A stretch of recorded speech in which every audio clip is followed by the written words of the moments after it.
With the 2025 NFL Combine in the books, let's put on another mock draft.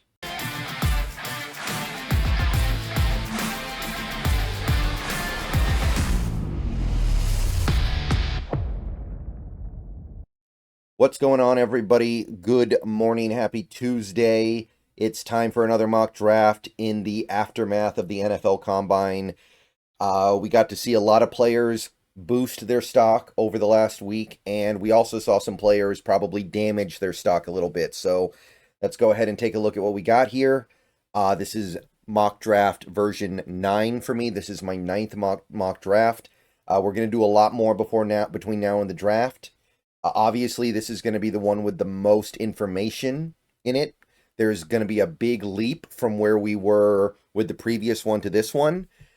That being said, I would remind everybody the Combine just happened. We still don't totally know where these players are going to land. We still don't have a perfect idea of how much these performances helped. We also still have pro days. I don't know how seriously to take pro days. I feel like if a player chooses not to do something at the Combine and then they do it at their pro day and it goes really well, it's a little bit suspicious.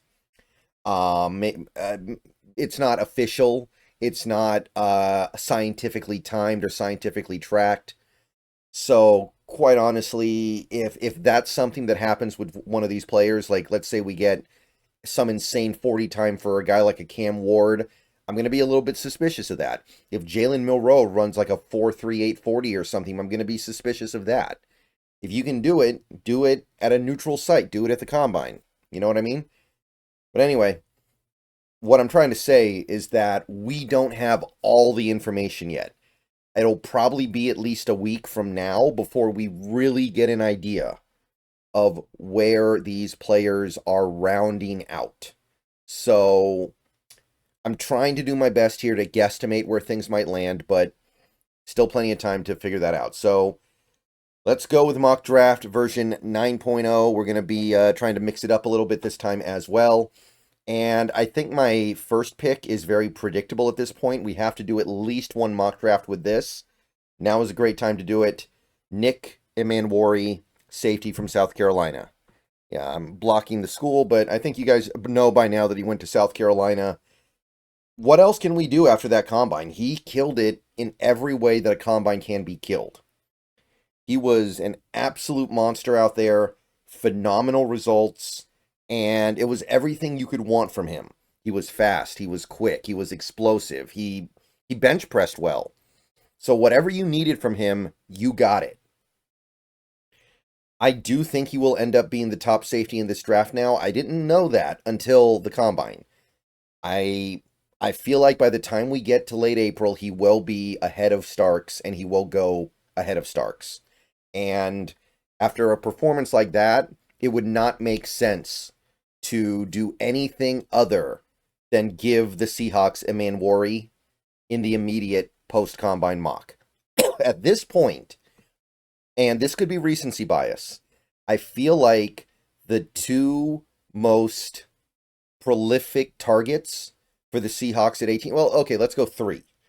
3 most prolific targets at this point that the highest percentage of the fan base is rallying around are Emanwari, Ken Grant, and Armand Membo. I'm excluding Tyler Warren because I think at this point we just need to conclude that Tyler Warren's going to go way too early. There's no way he's there at 18 unless something weird happens between now and the draft. So those 3 guys are going to be the hottest of hot commodities for the Seahawks at 18. All right, at number 50, the second round pick, I'm going with Jack Beck, another guy who had a really good combine, the wide receiver from TCU. Should be just what the doctor ordered. He's got good size. He can play on the outside. He's got great ball skills. He's got good hands. He is everything that I think you could want from a receiver to complement what we currently have. And he has done nothing but improve his stock with the way he ran routes at the Combine. The Senior Bowl helped him a lot. Excuse me. Just everything that we've seen from Jack Beck has been very exciting. The way he's able to maintain stability as he's going through his routes. The way that he's able to do a bunch of different things and look good doing it, the variety that he brings to the table here. Jack Beck has really boosted his stock over the last couple months, and I think that combine was like putting the finishing touch on it. By the time we get to the draft, he will be like a mid-second round guy. So that is my second round pick, Jack Beck. That would certainly solidify the receiver room. And, you know, this is also something that might be done if a DK Metcalf trade is found. And at this point, I want to be clear. I don't think we're going to trade Metcalf. If you did, Jack Beck would be somebody that could at least mitigate the loss a little bit. I'm not saying that Beck could step in and replace Metcalf immediately. That would be that's going way too far with it. But Beck could absolutely be something that helps us mitigate the loss of Metcalf with another talented receiver, talented in different ways to be sure, but fully capable of providing some real value as an outside receiver to complement someone like JSN. All right, round 3, pick number 82, Tate Ratledge. I really liked his combine. I thought he looked great. He looked like somebody that can play left guard. That is what I wanted to see. That is what I felt good about all season. I knew he was a right guard at Georgia, but I was like, I think the skill set's there to play on the left side. Obviously, it's more than just skill set, right? You need to actually be able to play on that side. We don't know if Ratledge can do that. We don't know if Ratledge has the ability to actually play on the left side. That's up to our scouts and up to our front office to figure out. So if the Seahawks front office feels like this guy can make the move over to the left side, I think Ratledge in the third round would be awesome. After that combine, it might actually be a little bit hard to get him at this point. But I think the fact that he is naturally a right guard could push him down a little bit. Maybe that makes it a little bit easier to get him. I don't know. But Ratledge, I think, becomes the left guard of the future. I think he's good enough to be a day one starter and good enough to be a guy that you commit your left guard spot to for the next however long he's here. Decade plus, you hope. So Tate Ratledge is my round 3 pick. I think he would fit right at home in the Kubiak offense with the mobility that he showcased. So that is the entirety of my first 2 days. I'm feeling pretty good about that. I'm feeling pretty strong about where this team is headed if we come away with that. Round 4, I'm going with a guy, I don't believe I've drafted him in any mock before. It's David Walker, the edge from Central Arkansas. The thing about David Walker that intrigued me, because he did do stuff at the Combine, he did pretty good. But the thing that really caught my attention, it seems like he might be one of those big edge types. Somebody who wins with his strength. Somebody who isn't necessarily going to lean heavily on being quick or fast. But he does have the strength and lower body stoutness, particularly, to hold up in a way that a lot of edge players can't. So, obviously, you don't expect him to be great off the bat, and maybe he'll never be great. Maybe he's a round 4 pick, but maybe he can be a rotational edge player that provides some of that big edge stuff that I'm sure McDonald wants that he currently does not have. Maybe you could compare him to somebody like a Clowney a couple years ago, which McDonald got great things out of Clowney a couple years ago. Now, my main concern with Walker is his arms are a little short, but he's got pretty much everything else that I like here. I think that he's a good fit for a 3-4. He's a little bigger than the average edge.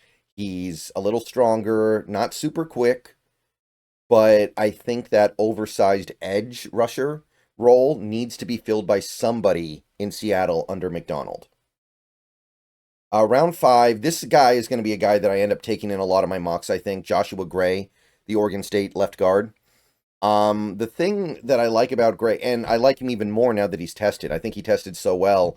If he goes in round 4 at this point, I won't be that shocked, but he's a legitimate left guard. He actually played left guard at Oregon State, and he showed legitimate athleticism at the Combine. He moved quickly. He moved fast. He looked good in the blocking drills. Oregon State has had a pretty prolific rushing attack during at least portions of Gray's tenure there, so I think you take something away from that. If you're just looking at game tape, I'd say that's pretty strong as well. So Joshua Gray, to me, is like you're slated to be your backup, because remember, we don't have any left guards on this team right now, unless we move Christian Haynes to left guard. So Ratledge, if he's your starter and then Gray's your backup, there's your depth chart, and you're feeling pretty good about that. You're not spending a lot of money there, but you have good upside there. You have two guys that really have a chance in this league, I think. Excuse me. And by the way, even though Ratledge, I think his skill set leans more left guard, he also gives you a viable right guard at the same time because that's what he actually played in college. So you're doing a lot of different things in the interior offensive line that are really good. So Joshua Gray, he's going to be somebody that I pick in the 5th or 4th, even 4th round a lot, I think, going forward. Round 6, we're going to go with a little bit of a physical freak tackle here. I don't know exactly what he's going to be, but I do know that he is a special athlete, and we have some time to develop him. Jalen Travis, tackle from Iowa State, his RAS score was like 9.91. He's this absolute behemoth, almost 340 pounds, 6'8", something like that. But he ran a pretty good 40, had a nice 10-yard split, cranked out a lot of bench press reps, even though he's a giant, which is hard to do, by the way. Remember that thing I said about bench pressing when you have the long arms? He fought through it, man. So I don't know what he is. I don't know what he's going to be. This could be another Mike Gerald situation because Mike Gerald is also an athletic freak, and we don't know what Gerald's going to be yet. So this is another developmental tackle that you take a stab at trying to get the best out of, and maybe 9 times out of 10 you don't get much there, or maybe 8 times out of 10 you don't get anything. 1 time out of 10 he ends up being decent, and then maybe that last time out of 10 he's Jason Peters. He's just somebody who comes out of nowhere and becomes one of the great players at his position because the talent's there, the ability's there. He's a physical freak. Just a question of, can you get it out of him? So that's my 6th round pick. He might go a little higher than this when all said and done. Next 6th round pick is Jalen Conyers, tight end from Texas Tech. I liked his combine. Again, I wasn't looking for him to do anything out of pocket. I just needed him to be decent. I just needed him to be manageable. Jalen Conyers is somebody who can give you reps at tight end. He can give you reps at fullback. Technically, he can give you reps at quarterback, but my point is, he's kind of perfect for Kubiak. And the thing is, I know people are talking about Taysom Hill. Taysom Hill is old. Taysom Hill is got some injuries in his ledger. Taysom Hill may not even be let go by the Saints. Jalen Conyers is like, you want Taysom Hill, but you're going cheaper and younger and more upside. Now, there's some downside there as well, in that he'll be a rookie, and who knows if he'll give you anything as a rookie. A lot of rookies don't give you much, but Jalen Conyers could be that perfect Kubiak gadget player, I think. So that is something that I think should excite people, the idea of getting in the 6th round a player that Kubiak really, really likes and really has a good idea of how to get the best out of. So Jalen Conyers, I think he's also going to become a mainstay in my future mocks, just being honest. I cannot imagine a scenario where the Seahawks do not at least attempt to make sure they end up with him by the end of the draft because of the Kubiak factor. And my 7th round pick, he's kind of fallen on the big board lately. I don't know why, but Nazir Stackhouse, nose tackle from Georgia. We didn't do nose tackle in this whole draft, which I don't think I can abide by that. I think Stackhouse had a pretty decent combine. There are obvious limitations there, but I think he can be a force in the middle to stuff the run, and I think he can play in the NFL. So I think he's very much draftable, and I think he might even be playable as a rookie. I think that he might be somebody that you can lean on for meaningful reps as a nose tackle, which, as of right now, we still need. As of right now, our nose tackle is Cam Young, who basically didn't play last year, and not much else. So, if nothing else, it should take some stress off Byron Murphy. And that's it for this mock draft. Let me know what you guys think. Again, I'm trying, to mix it up with each iteration. I think the only guys here that I've taken in a previous mock would be Gray and Stackhouse.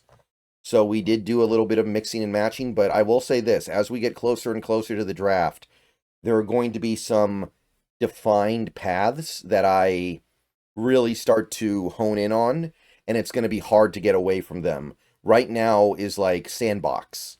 This is sandbox mode. As we get closer, I'm going to start actually narrowing in on things that I really want to happen. All right. Let me know what you guys think. I'll see you guys later. Go Hawks.